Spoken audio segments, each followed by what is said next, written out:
Welcome back to Nerd Radio on your social media at Nerd Radio 101, on the podcast page at WRAF.com, on another podcast page all the way in Boston. That's right, rock929rocks.com. And, of course, on the Twitch stream Wednesday afternoons at 11:30. Get just the Checkpoint channel. That's twitch.tv/checkpointxp. I wasn't sure if you had the camera on me. I just kind of give you a nod, just like, hey, take it. Yeah. Take it, James, because I'm not doing that anymore. Right. And find us across social media, Facebook, Twitter, Instagram. I think Gmail address is also Nerd Radio 101. It is. Yeah, and also YouTube. Basically, whatever you find Nerd Radio 101, probably us. We hope. Probably us, hopefully. No one else would claim to be this. Hopefully just nobody better than us. Yeah. Right. That's secretly, that's why I always try and get the Z in my name, because there's a bunch of Chucks, but there's not a bunch of Chizucks. Chizucks. So that's how you pronounce it. I was like, do you pronounce the Z, or is the Z silent? You pronounce it like Snoop Dogg would. Okay. Because I had a friend in high school, shout out to Frederick Reckhang, that follows me on Facebook still. I had a friend in high school that would always be Chizuck, what is up? Look at that, we got the Chizuck origin story. There you go. Right here on Nerd Radio. I love an origin story. The more you know. The more you know. I'm happy to know that. I'm happy to know how the Chizuck started. This weekend was the first AEW, well, not the first, but the first since their TV show. Pay-per-view, AEW Full Gear, and they brought it. Did they? I did not watch it. It's $60, right? It was, yeah. See, they're going to lose me on every pay-per-view if I got to pay $60 when I'm going with the competition for $10. It was expensive, but man, oh man. So we talked about it a little bit last week, and I'll just kind of give you the highlights. Cody Rhodes was facing Le Champion. Yes, Chris Jericho. Chris Jericho. With if he lost this match, he was not allowed to challenge for the title ever again. And they had the judges, the three, like the boxing judges. His buddy, his protege, MJF, threw in the towel during the match, which meant that Cody lost, which means Cody cannot, challenge for the thing. And at the end of the match, he was, him and Cody, he was like, I'm sorry, I had to do it. I didn't want you to get hurt anymore. I'm sorry. And Cody's like, I understand. And then he blasted him in the junk. Okay, so MJF now is part of the Inner Circle instead of being I don't know if he's part of the Inner Circle, but he's a heel. Okay. He's super heel now. Yeah, he turned on Cody. And then the main event, the dark match, or the lights out match, they called it, because the winner would not count towards the standings, was Jon Moxley and Kenny Omega. I saw some clips from that. It looks like it was like a hardcore wrestling match. It was a bloody hardcore match. There was barbed wire everything. There was broken glass. There was they pulled up the ring mats, which I never saw that until I think it was last year, the year before in NXT. Johnny Gargano and Tommaso Ciampa had a really kind of bloody hardcore match, and they pulled up the ring mats. I've always wondered what's under there. I've always kind of been like, how do you build a ring? What's under? Like, what I is see it? What's there's a metal 2x4s. So it's all wood. It's when you pull up the canvas, there's like those wrestling mats that they have in high school. Okay. And then under those are just effing 2x4s. Oh man. Huh. And they took some, like, Kenny Omega jumped off the top rope onto the 2x4s. Like, Jon Moxley moved and he just landed on all these 2x4s. I think it's crazy how much of a hardcore wrestler Moxley's become since leaving WWE. Like, yeah, was he interested in doing that kind of stuff before he was in the WWE? He was in CZW, and he did like those light tube matches and all that crazy stuff. So yeah, they're he's going back to that. Yeah, because I mean, I know him as Dean Ambrose, right? I know him more like that. But he was the lunatic fringe. Yeah, but I'm like, what's so lunatic about him? What's so fringe about him? What's so crazy about this character? I never got it. I'm like, oh, so he used to like lead the Shield or whatever, right? Big whoop, like. But now that he's over in AEW, every time he comes on TV or you see him with the post, he's bloodied up and he's like straight up like crazy madman. Right. There's only one other person I think in AEW that gets bloody more, and it's Cody Rhodes. Yeah. But it was fascinating, absolutely fascinating. And there's some other wrestling news that I don't want to take too much time on, but apparently WWE now has a show on Tuesday nights called WWE Backstage. FS1. That Renee Young is going to be hosting, and she's going to be joined. The surprise last night was that CM Punk has signed. Yeah, how huge is that? And he's gonna be joining that. So I'm interested. Oh, so he's joining that show. He's joining that show. He's not wrestling. Okay, because I was gonna say. And like they can't bring him to like the pay-per-views or anything like that. The crowd already chants CM Punk all the time. You put him in the building, oh my God. Dude, how big of a payday did he get just to come on and do a wrestling talk show? Yeah, I'm sure. We'll talk about. I'm sure we'll cover Survivor Series is 2 weeks away. We'll have Erica and we'll talk about what CM Punk is doing and everything like that going forward. But here's some stuff that I definitely wanted to talk to you guys about. So the band Alice in Chains is the latest band to do a virtual concert I'd heard this, yeah. in an online game. The game itself is called Adventure Quest. There's 2 versions of it. There's Adventure Quest 3D, which you can play on your PC. And then there's Adventure Quest Worlds, which is like a 2D version of it, which you can, I think, play in like your browser. Okay. Or you can play Adventure Quest on your phone. But there's a virtual battle concert going on from now until November 30th, where it's this like big arena and these monsters spawn in and you can just beat up these monsters. There's the boss.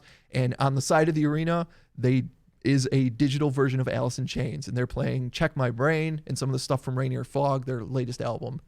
And you can access this particular level for the month. Really interesting because we're seeing more and more of this. The first time I heard about it, I think it was an alternative band. Maybe it was Bastille, and I think they did a concert in Fortnite or something like that. Somebody did a Fortnite concert. Yeah, I don't know for sure it was Bastille, but I know it was an alternative band of some kind. And I remember the month before, I have to look it up, but somebody did a concert in World of Tanks. Yeah. World of Tanks? Yeah. Like the phone app? I remember hearing that. The Offspring. The Offspring did a concert in World of Tanks. Come on, I think the Offspring could get it booked at a better app. You know, who's the manager for the Offspring right now? Booking them in the World of Tanks. Pepsi Man with the save on the Twitch stream said Marshmello was the one that did the concert in Fortnite. Oh, okay. So it was like he's like an electronic music. Right? Yeah, but it's this new thing. I wonder if I'll have to look because I played Rocket League for a bunch last month. I wonder if anyone's done Rocket League yet. That would be kind of fun. Okay, so this is a story that is kind of an old story, but is resurfaced thanks to Reddit. There was an interview last year with Sirius with Graham Nash of Crosby, Stills, and Nash, and he revealed that Jimi Hendrix would play Risk, the board game Risk, while he was on LSD, and he said he was unbelievable at it. Really? That he, as far as he knows, he was never beaten at Risk. He said the quote was, "Jimmy would play Risk on acid, and I never, ever beat him at all. He was unbelievable at it. He was a military man. He was a paratrooper. And I don't know whether you know that about Jimmy, but no one ever beat him because he at served, Risk." right? Yeah. Yeah, because I think I remember seeing pictures of him like serving. Right. But also I didn't realize he was such a talented war strategist. And there's there's a great picture of him with the other members of the Jimi Hendrix Experience with a Risk table in front of them. That's cool. I never knew that. No, it's interesting that that's a thing that can come out now. Yeah. That Jimi Hendrix was fantastic at Risk. So as I pose to you guys, is there a game that you can think of that you are just like untouchable? James, I know you love to trash talk even when you're losing. Oh yeah, like I'm gonna tell you, I'm gonna kick your ass in every single game that we play. Right, me and you have that in common. Like I think it's funnier if I talk like I am unbeatable while I'm beating you. I won't say that I am the best at Jenga, but I know that Amy has this notion that she can beat me at it, and she's wrong. So, yeah, I need more time to go through my go library of games mentally, because I'm like, am I good at video game? Am I good at board games? I knew. I said that because I knew she was in the chat. She's in all caps. She said, "You're a goddamn liar." Oh, hi, Amy. I am, in my experience, undefeated at Clue. However, I would not have the confidence to say that you could not beat me at Clue. That you could not be beaten at Clue. I loved that game when I was a kid. That was one we would bust out at the family cottage up north. And I have never been beaten at Clue. However, the only game, and it really doesn't even count, but there is a game that I am undefeated at and actually have confidence in. Yeah. And that is the staring contest. Because I figured out, I'm not kidding, there is a trick, which I'm not going to share because it's my secret. It'd be your downfall. That's like, how does Al not blink? How does he not blink? Seriously, I figured out a trick. And every time since I started doing it, no one has ever beaten me. Interesting. And I revealed it, I think maybe to my sister one time, one of my sisters, who I would crush at staring contests. And the closest I ever came to losing was after I told her the secret, and she immediately became a competitor against me. Interesting. Yes. Sorry, I'm talking to somebody in the chat. Somebody is like, there you go. I want to play Rocket League with you, Chuck. I didn't know you played. Al, the Stairmaster. This is not good because I'm 105. We didn't have video games when I was a kid. Fair. Fair. Back in Al's day, we had to create our own games, so we'd stare at each other. It was I'm certainly not stickball, kick the can, and staring contests. I'm certainly not undefeated, but I do have a trick that allows me to win at arm wrestling contests, and I learned it from Bugs Bunny. Okay. When you set up and you get the arm, and they go 1, 2, and on 2 you kiss them. And then they have no idea, so you just bam, you get them on 3, and The element of surprise wins again. Exactly. So There's a game we used to play as Steve Black's kids. going to win on my birthday then, I guess. Oh, yeah. He gave you that smooch. He did. Yeah, he did. And I'm catch not. it by Yeah, I was surprise. going to say I wasn't going to explain that and let anyone who missed that episode go like, "What the hell?" Right. You can go back on the archives of the Checkpoint XP stream or on our YouTube. And find Also, that. what's a chick point? Checkpoint XP? I can tell you what a chick point is. Hey But not now. on stream. Right.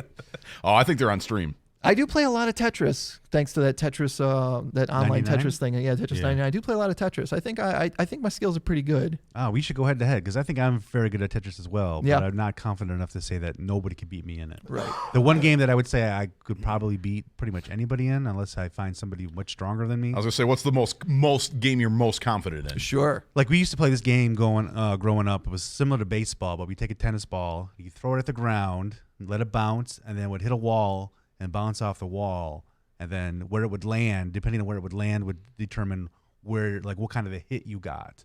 And I was undefeated amongst my friends in that Interesting. game. Well, we called it like wall ball, but Yeah. I don't know if there's an actual name. It could be just some game we invented, and that's why Right. I'm the best at it. But it's also I was really good at Mario Kart 64. Hey, there you go. You know, but I'm sure I'm That's so an- rusty now. That's another somebody- game I beat Amy at all the time. Yeah, see, I would probably get my ass kicked right now if I were to play it. I'd have to, blow the dust off the fingers and get reacquainted with the 64 controller. Does anyone else have a game that they invented with their friends that they would regularly play? Because I've got one. No, I don't think I have one really. I mean, we played a lot of, we played with like toy guns, so we had a lot of different things. Yeah. But no, I don't think I had a game that we invented. What was yours? So this guy I grew up with, who was also named Al, and also more confusing, also named Alan.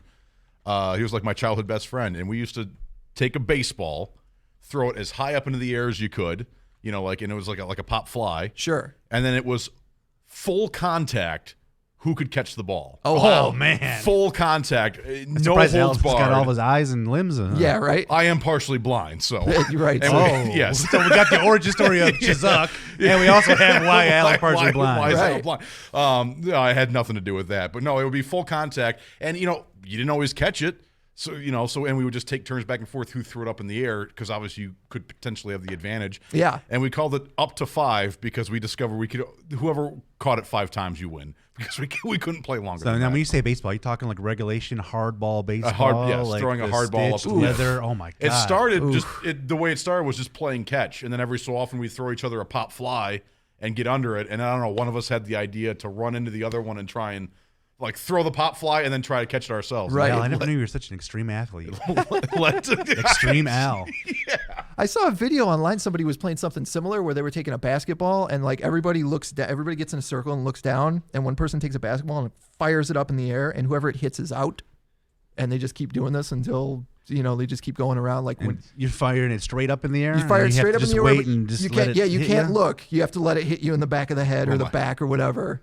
I don't like that game. No, I was like, I wouldn't have played that. No way. I mean, it looks kind of fun, but no way.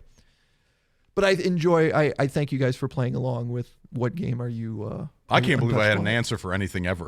I was surprised too. I was like, oh, wow. I'm like, Al's got an answer. I can't cop out. Like, I don't know. Yeah. So- Right. Well, I would have. I have no shame at all. All right. Well, thanks. Thank you guys on Twitch. Thank you guys for downloading the podcast as well and joining us for another week of Nerd Radio. If there's a game that you are absolutely untouchable at, I encourage you to hit us up on Twitter or on Facebook and our at Nerd Radio 101. Let Or us know. even if you just want to say hello, I'd encourage you because now that I'm taking, Absolutely. you and I are both now taking over the social media. Oh, don't add me to this. You're the one that's on fire with the social media. Once you took it over, I Give stopped me looking. something to do. You want to reach out and say hi? Say hi. Nerd Radio 101. I deleted the accounts off my phone. I'm like, Al's got this. You still check it once in a while. Every do. so often, I'll see James mentions the show, and I'll go to retweet it, and it's already been retweeted. So Right. It's a combo effort, but I'm primarily running social media now. Right, for sure. If you're, I also encourage you if you're playing Death Stranding, which came out last week, or you're gonna get the new Pokemon game, hit us up on social media. Let us know what you think of it, because I am 45 hours into Final Fantasy, so I can't afford to get either of these games until I have beaten this thing. And if it is something like that, I'll tell Chuck to check the goddamn message. Yeah, there you go. Absolutely. Once again, thanks for rate and review us on Apple Podcasts, and come on back. Nerd Radio returning next week.